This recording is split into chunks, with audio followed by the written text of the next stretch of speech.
Hey Booktube, this is Kelly. Thank you so much for watching Books I'm Not Reading. I'm here today in my quest to get caught up on tags to do the pie tag, which of course was originally created by Josh at Literary Gladiators, and I was tagged by Roz at Scally Dandelion about the books. So I'm just gonna get right into this. I don't have copies of all of the books that I will mention, but and I'm gonna merge some of the questions together. The first question is apple pie, a work that sings the praises of America, which I'm not really sure America deserves much in the way of praises at the moment. And the second question is cherry, a work that helped you develop a greater understanding of your country. So I'm just gonna we're gonna have an apple cherry pie there. And I am going to say Wendell Berry's A Place on Earth. Wendell Berry lives in Kentucky, and this is just a really powerful, beautiful story about, but the place is really a main character, and of course the people who live there. But it's a really beautiful book that has stayed with me, even though I haven't had a lot of people that I can talk to about this book. Wendell Berry is probably most famous for a novel called Jayber Crow, but this is like the first in the kind of series about, I believe it's Port William, Kentucky. So anyway, wanted to share that one with you. Okay, question 3, Blueberry, a beach read you could probably finish in one visit. And I'm going to tie that in with Key Lime, which is a mystery that you would take to read on the beach. So I would take Agatha Christie's A Caribbean Mystery, which I did actually take to the Caribbean. And it was a great read. I love Agatha Christie, and I especially love Miss Marple. And then when I was done with it, I gave it to someone else on the trip with us and let them enjoy it. So it was perfect. My luggage was lighter on the way back. All right, question number 4, Pumpkin, a work that would make for a great November book club read. Now, I'm thinking about the Booktube community when I make the answer to this question, because November is, of course, nonfiction November, and it's been one heck of a year. So this year, I would say I recommend The Worst Hard Time by Timothy Egan. Timothy Egan is an American nonfiction writer. This, of course, is about the Dust Bowl. There was a documentary that made along with this, and it looks like it won the National Book Award, but his stuff is really powerful. I recommend all of his work. Question 5, Pecan, a writer that does the best job writing about the American South. So many people do this, and so many people do it really well. So I found this this is one of many, many books that you could read about the American South. And I know I have talked about it on my channel before, and I just keep hoping like somebody else will read it and talk about it. It's Andersonville by McKinley Cantor. It won the Pulitzer Prize, and this book really changed my understanding of the American South, and frankly, I think where we're at today with the American South started with the Civil War, if not before that. So I think it's a really important and kind of overlooked book that I wish could have like a resurgence of some kind. So, question 6, Sweet Potato, a work that responded to something. So in the same vein, I'm going to go with The Nickel Boys by Colson Whitehead, which just won the Pulitzer Prize this year. Colson Whitehead wrote that book in response to a discovery of a school for young black men, and they found bodies buried on the campus. So that demonstrated that those students were treated with incredible cruelty. So yeah, So he learned about that, and then that was what prompted him to write The Nickel Boys. And it's also a book that would help you understand the American South, I think.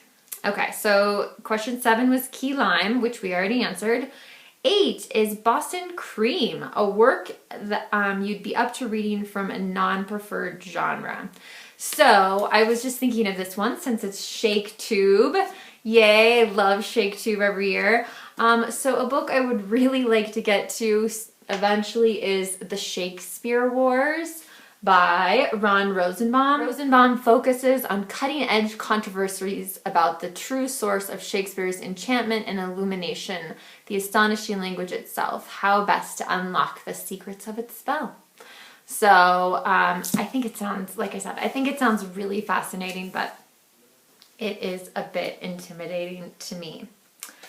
All right, and now we're on to number 9, macaroni. People have macaroni pie? I've never heard of that before. Never heard of that. So this prompt is a comfort read that can be enjoyed by all audiences.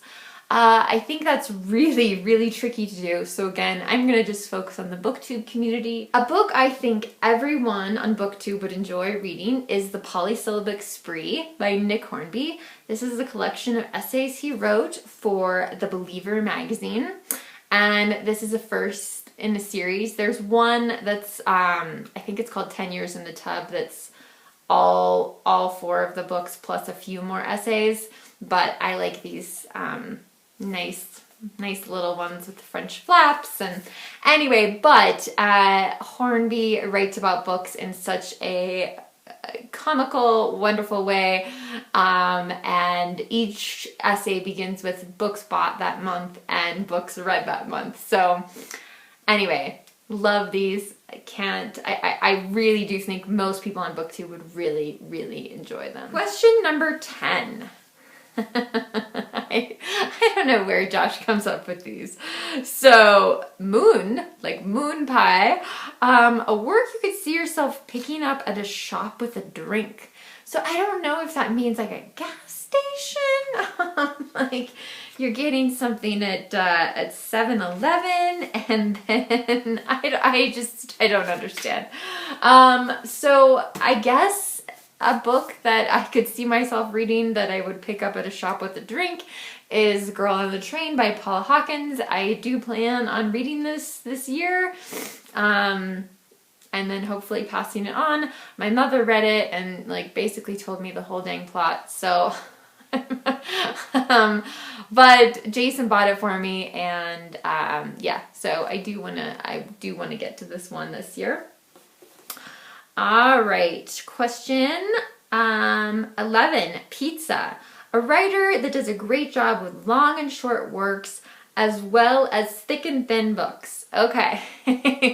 This I think is a great question, but I think it's really challenging because some people are so good at writing short stories, but not novels. And so I'm going to cheat a little bit and draw on the fact that, again, that it is Shake Tube, and I'm going to say William Shakespeare. So Shakespeare wrote plays about all kinds of things about British history. He wrote comedies. He wrote things set in Italy. He wrote sonnets. He wrote long poems. He wrote short poems. So he did a lot of different things, even though he didn't necessarily write a novel. But he is the best at what he does.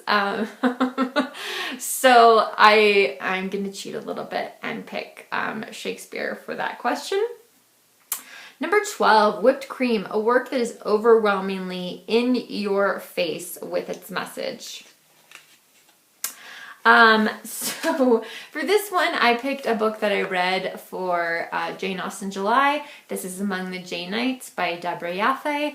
And after reading it, I realized I'm not as obsessed with Jane Austen as I thought I was, because some of the people in this book are, I hate to say it, just like a slightly crazy.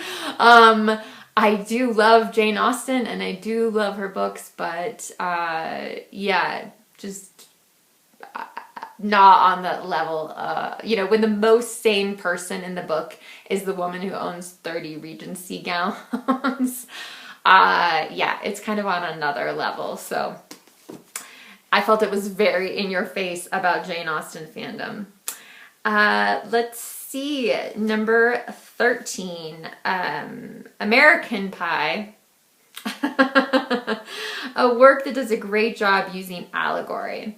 So for this, I picked Bleak House by Charles Dickens. Again, one of my favorite books. And it's funny because Jason's mom tried reading this book, and she's like, I just couldn't get past the fog, right? Because the book starts with this whole, I mean, really it is like 10 pages, maybe it's 15 pages. It's a good chunk at the beginning that's just about fog. And then Jason and I started talking about it and talking about like, well, what's the point? Like, why is Dickens doing that? And what is that? Like, oh, fog like conceals things, and you have to get really close to something to figure out the answer to it. So anyway, I think definitely this is a good example of that. All right. And finally, question 14, what is your favorite kind of pie? I'm actually not really big on pie. I'd rather have cake. Or like a brownie sundae. But if I did have to have a piece of pie, I do love a good piece of pumpkin pie around the holidays. And I've only had Boston cream pie in Boston once, but it was excellent. So now it's time to, this is prompt 15 is Pie Day. Who do you tag? I would like to tag Jason from Old Blues Chapter and Verse. I do think he likes these kind of food tags. I would also like to tag I Never Promised You a Prose Garden, Hardcover Hearts, and Literary Labors. So I look forward to seeing your version of the Pie Day tag. Roz, thank you so much for thinking of me. And everyone, remember to be kind to yourself, be kind to others, and I will talk to you soon, Booktube. Bye.